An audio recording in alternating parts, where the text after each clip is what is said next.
in a move raising serious concerns over press freedom and freedom of expression in Indian illegally occupied Jammu and Kashmir. India police on Tuesday registered a case against certain media outlets and persons for reporting protests against the US and Israel over the assassination of Iranian Supreme Leader Ayatollah Ali Khamenei.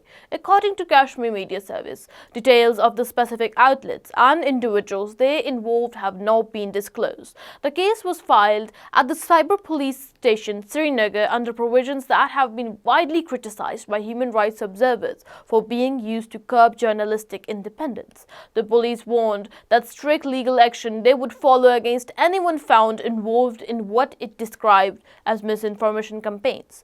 Authorities they had also issued advisory notice to media organizations urging reporters to refrain from publishing reports about protest and use of force by forces. Journalists they were instructed to ensure that all reports they were confirmed through credible and authoritative sources. The crackdown comes aimed massive demonstrations across the Kashmir Valley over the US-Israel's airstrike that martyred Ayatollah Khamenei. Protesters they are facing curfew-like restrictions, roadblocks, heavy deployment of police and paramilitary forces, and throttled internet services, severely limiting the flow of information.